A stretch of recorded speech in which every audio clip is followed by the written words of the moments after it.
Hello everybody, how are you doing?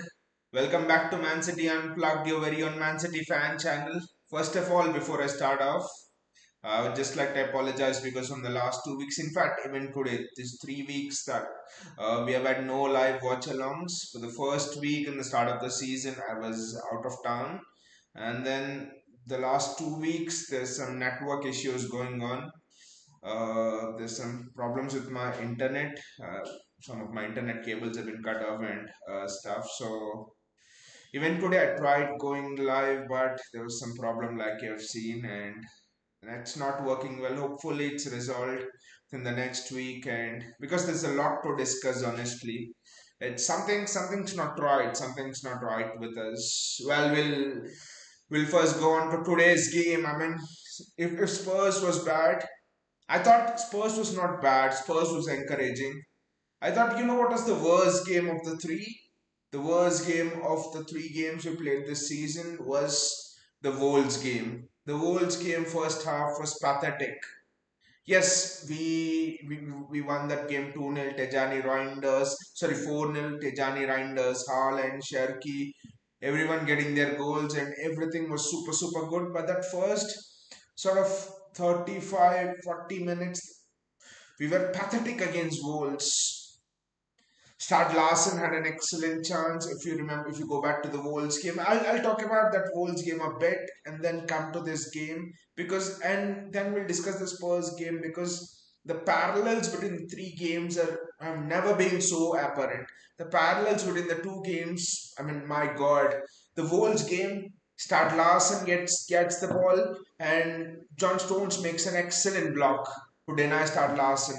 In the Spurs game, similarly, ball down the flank, Brennan Johnson gets there, Rico Lewis just couldn't get there, Johnson scores.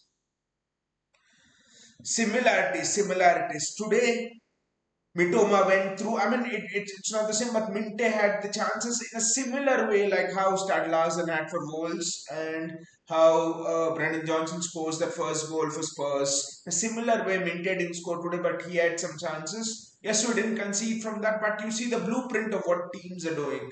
One, two, three, and three matches, we haven't rectified it. That is something which with Pep Guardiola. Yes, we trust Pep Guardiola, like you would have seen the thumbnail and all. I'm not one of those people who think every season you have to win. Every season, yes, I believe every season you have to compete. Every season you have to give it your all. But I, for once, do not believe that every season it's possible to win the league. If you want to watch leagues where the team you support wins every season, you better go and watch Liga, support PSG. You better go and watch Bundesliga, and support Bayern Munich. We are playing in the most competitive league. Before I go into the discussion, I need to get this point up front straight away. We are playing in the most competitive football league that has ever existed on planet Earth. Yes, at least right now, this is the most competitive league. In the 2000s, yes, La Liga was better. I mean, you could say that 2010s La Liga was maybe better, but right now, this is Premier League, the most competitive league in world football. And this is a guy who has got you the league 5 times out of the last six. And yet, I see fans on social media telling Pep out. Pep needs to be. Pep. I mean, game has left Pep behind, and all of that. I mean, you look at the team that has played here. You look at the team that has played against Spurs. Wolves will leave a little behind. Yes, we won, but you look at the team against Spurs, and you look at that midfield. Midfield against Spurs was Nico Gonzalez, Tejani Reinders, Ryan Cherky, three new people. And Rodri, the Ballon d'Or winner, took 1 to 1.5 years to settle into this team. People told he's useless in that 1 year, 1.5 year settling period that he had here. And you expect Nico Gonzalez, Tejani Reinders, and Ryan Cherky against Spurs. Three people. Gonzalez didn't start much last season, so three people who are new to Pep squad, and you know that some of the greatest players here have taken at least 6 months to 1 year to settle. Riyad Mahrez 1 year, Rodri 1 to 1.5 year. See that people have taken time to settle in here. So I mean, you can't judge it. It's three people, three new people. So let's give this project some time. Yes, it's a new project because every 4 years there's a cycle, and in football, this cycle for City unfortunately was stretched when we went on and won the fourth trophy in a row, just never done before, four Premier Leagues in a row. City needed to rebuild in that fourth year when we won, but since we wanted to go for that win, we delayed the rebuild a bit, and it is coming on to bite us now. I honestly think, yes, we will hope to win all of the things even this year as well, like we do always. But my honest feeling is, I think we need even this year for a rebuild. We need this year for a rebuild as well. That's at least my honest take from the last three matches. That doesn't mean that you don't win anything. For me, success this season will be one of the domestic cups for sure, and a top three finish. It's good if you can compete for the league and all, but honestly speaking, I think you need to. I mean, quarterfinal. I mean, semi-finals in the Champions League. Win at least one of the domestic cups, preferably the FA Cup, and then I'm happy with the Carabao as well, but preferably the FA Cup, and then third, and then finish inside the top three in the Premier League. That's success for me this season. Because within 2 years of rebuild, I think if we can give Pep Guardiola the chance to rebuild this year, I think there's a huge chance that I think we might enter into a great cycle the next 2 3 years again. I don't mind 3 4 years you win everything. 2 years you reset, you go again for the 3 4 year cycle. I honestly don't mind this, but there are many fans out there on social media, especially on Reddit and all. I was checking, and everybody wants Pep to go. Now they want Pep to go because he suddenly lost two matches in a row. Where were you when Pep was winning two Premier Leagues in a row? Which is the last Premier League team that has won two Premier Leagues in a row. Forget three, two Premier Leagues in a row. Arsenal, no Premier League title since plenty. This is the 22nd year, and when I'm recording this, Arsenal have lost to Liverpool. Might be the 23rd year they don't win anything. No Premier League. Manchester United, 15 years, almost 14 years since their last Premier League title. Will easily be 15 to 20 years before the last Premier League title. Chelsea, the last Premier League title was when 2016, almost 10 years since the last Premier League title. Liverpool is the only club I think which has won. Uh, I mean, they've had great Premier League success recently, but even they have not. When was the last time Liverpool won two in a row? You have to go 20, 30 years back. I think people are taking this for granted. Who was the last Premier League manager to win two Premier League titles in a row? You have to go into the era of Mourinho's and Alex Ferguson's. It's that far back. So I think people are taking the success for granted. Three Premier Leagues, four Premier Leagues, five Premier Leagues, Premier League after Premier League. You're making opponents think that, whoa, Bundesliga is much more competitive. That's what Pep did, and Pep did against Jurgen Klopp's teams. That was so good. They were one of the best teams in the world. Jurgen Klopp's Liverpool teams were beating Barcelona's and Real Madrid's for fun. That is the teams we competed against and won our Premier Leagues. 1 point, 2 points. Each of the Premier Leagues which we won. Let's not forget that in the midst of two defeats. Just think, if you want Pep to go for two defeats, who was the last Premier League manager to win two Premier League titles in a row? Give that answer to me. I mean, the match was sort of interesting. I mean, let me get into the match. I think I just went off topic a bit because I had to. There were a lot of people on social media after the match telling that Pep's gone, the game's gone past Pep, and all of those things. So I had to put this out. But I mean, the match was interesting. The match was very interesting. We started off the better team. We were the best team by far in the first 45 minutes. We were pressing superbly. We were defending transition superbly in the first 45 minutes. We were just absolutely very good. We were superb. This is something very interesting. I'll take the parallels between the Wolves game and this game, and even the Spurs game as well, right? But in this game, first 45 minutes, we were the absolute boss. We played very well. We were sharp in pressing. The transitions were superb. Marmoush was releasing Haaland very well. In fact, Haaland should have scored 4 goals in the first 40 minutes. Hat trick in the first 20 minutes. Missed a couple of very easy chances, Erling Haaland. Is not finishing them. So the first half was just fantastic. A notable call outs to Oscar Bob. Oscar Bob was just outstanding in the first half. I see flashes of Leroy Sané, flashes of Mo Salah in terms of his close control, in terms of his dribbling ability. Yes, decision making has to be better. Some of his crosses were not good, but he's just 21, 22. He'll learn as he grows. But you see, all of the elements are there in Oscar Bob to in Oscar to get going. I was very happy with how our wingers played. Our wingers were very central. The width was controlled by Aitnauri and Nunez. That was an interesting tactical this thing from Pep to compress the middle and allow the opponents to go through the wings. Because I understand this tactic. A lot of people criticize it, but I understand it when you compress the middle.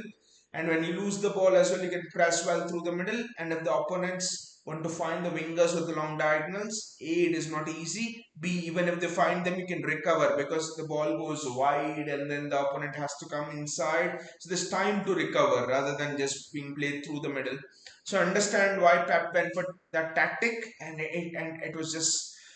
It was just it worked well. I think first 45 minutes we were very good. Strangely, Wolves, we played the second half superbly. Spurs, we were good the first 45 minutes. We created chances. We were the better team, at least before the Spurs goal went in, and we were the better team. We Alan needed to score that chance against Spurs at the fag end. I think Grinders rather needed to score that chance against Wolves at the end of the first half. So first half of Wolves superb. Second half of Wolves superb. First half of Spurs superb. First half at Brighton superb. I mean, I don't know how many people realize this, but there's a strange coincidence between there's a strange coincidence when when Pep came in his first season, and he was actually in his first season we used to have halves where first half was superb and the second half the players just could not maintain the intensity, and that continued throughout that first season. It only improved in our second season, which was Centurion season. I think we never had such a huge influx of players after Pep's first season to now. In the middle from Pep's first season to now, we literally always had that midfield of Rodri, Gundogan, Bernardo, De Bruyne. You didn't have, even if one or two new players came in, it wasn't much of a drastic this thing, and they had time to bed in. But now you see Reinders, Aitnauri, Marmoush, you could say, relatively new because he's just came in. Kushanov, he just came in second half of last season. So Kushanov as well. Nunez is still adjusting to that role. Oscar Bob, I would say, because this is his first full season after injury. Nico Gonzalez in the previous matches. So literally, if you can see this, you have Trafford to an extent, but uh, if you see this, I think players are not able to maintain that intensity in the last 45. I think, especially when everyone is new in your engine room, which is the trigger for pressing. Rodri is recovering from injury. Reinders is new. Marmo still hasn't got used to it. Bernardo Silva's legs are gone. So I just think the players are not able to maintain the intensity for the last 45 minutes, and I think that was the reason. Because if we just see Pep's comments, he told after the post match, he told that we lost momentum in the second half, and this is something which I observed a lot in Pep's first season. First half we would play well, second half the players would not quite cope with the demands and the intensity and the pressing angles that Pep would demand. So just think this year is an adjustment period for that matter. It's not because of quality. It's because of the players understanding Pep's tactical demands. Never has there been so many players, and I'm repeating myself, but this is just so important. Never have there been so many players since Pep's first season that they have to adjust to the system. It's almost that you have, instead of gradually bedding in players, it would have been great if he would have bought right now, or maybe 1 year back, 2 years back, and just relatively given him little bit of exposure before throwing him into the deep end this season. Same with another right back, same with Kusano, same with Reinders. The ideal time was when Gundo was at his peak, you would have bought Reinders at 24 and then, bedded Gundo in, and then Reinders would have taken over. That was the ideal thing, but that didn't happen because we went for the fourth Premier League title, which meant Pep couldn't change his team much. And this is the situation we are in now. If you ask me, you win four Premier Leagues in a row and then you have to sacrifice the next 2 seasons. And also, it's not sacrificing the next 2 seasons because our first down season in what 5 6 years is an FA Cup final, which honestly we should have won. Dean Anderson handling it outside. Everyone knows that. If our worst season in the last 5 6 years is an FA Cup final and a fourth place finish, I would take it. I would take it. A lot of clubs would literally take it. Being in the Champions League and an FA Cup final finish, which you should have honestly won, I'll take it. So I think these all makes me feel that, especially the players are not able to maintain that intensity. You need to give them time. This is not going to happen overnight. I mean, we were fantastic in the first half, and in the second half also we were very very good until Brighton made those four substitutes, and then the momentum was lost. Matthews Nunes, you can say free kick. First of all, why did Bernardo Silva give that free kick? Everyone talks about Matthews Nunes handball, but why did Bernardo Silva give that free kick away when Brighton's attacker was in a corner? There was no place for him to go. Bernardo Silva concedes that free kick. And then Matthews Nunes with the arm. I don't know what he was doing with the arm. Nunes somehow, for me, did not look in the mood to play today. I just don't know why. I think in this window we need a right back. We need a right back desperately in this window. I mean, Tino Livramento would have been excellent for us. Why didn't we go for Nicolo Savannah, who joined on 15 million pounds or 15 million euros from Juventus? He would have been a better right back option than any of us, any of the alternatives we have. He's quick, he has everything. I don't know why we didn't go that route. So it's stunning that we have not gone into the market for right back, and instead we want to sign Gigi Donnarumma on a 350,000 wage, paying 35 40 million euros to Paris Saint-Germain. Instead, sign a right back. You will get a very good right back for 40. I mean, pay 50 million euros and try for Munoz or Aina from Forest. They're much better than whatever you have. I don't know why we are not doing that, honestly. Just a bit on Trafford after that first match. You know how I judge people. You know what Pep said, leave about me, what Pep said about Riyad Mahrez. Riyad Mahrez, as you all know, struggled in his first season. And you know what Pep said when press was asking him about Mahrez, should you drop him and all of that? Pep said that, it's not about Mahrez not able to complete that dribble or giving the ball away. Irrespective of failing in the dribble, Mahrez still has the courage to ask for the ball, and I love personalities who have the courage to ask for the ball even after they've committed a mistake. That shows great personality. And Trafford today, after that Spurs gaffer, Trafford made a great save first half, which Edison would have conceded against Mitoma. Second half was a stunning save. I think 3 minutes before the goal. Trafford was excellent today. He was very, very good with the feet. One or two moments, which I think with experience he will learn, but generally Trafford was outstanding in terms of shot stopping, and with the feet, I think James Trafford is at David Raya level with the feet, to be honest. He's at the level of David Raya with the feet, to be honest. And his shot stopping is outstanding. So I don't see the point of bringing Gigi Donnarumma in. And I mean, I have my view on Gigi Donnarumma. Not totally against it, but we'll discuss it in another video. But for me, the in the second half, it's just that we couldn't maintain the intensity. That's the point. We couldn't maintain the intensity. It's not about the quality and all, but we could not maintain the intensity. It reminds me of the first season, like I've been repeating myself again and again. And Pep and Rodri's comments were interesting after the match. He told that this is our reality. We are far away from the legendary team. He didn't say that, but he said this is our reality.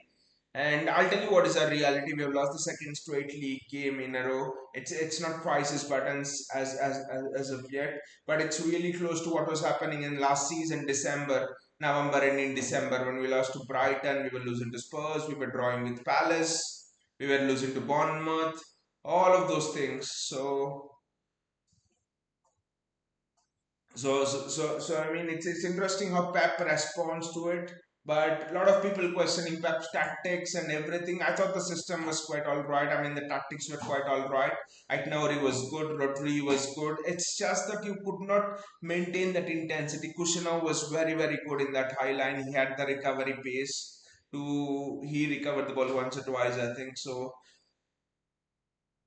actually, I think overall, I think the system was good and I mean, system was good and everything was good, but but then I just think that the players are not able to maintain the intensity overall. It's not panic stations yet, but we'll see what happens in the transfer window. Do not panic, guys. That's what I'll say. Trust in Pep and trust our system. That's all. Don't never never forget.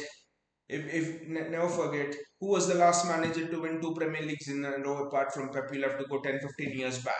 Do not forget that in the wake of these two losses. Trust in Pep. That's what I will say. And I think the signings still need some time to understand the system. Not having preseason didn't help, and Club World Cup is not preseason. It is much more competitive than preseason.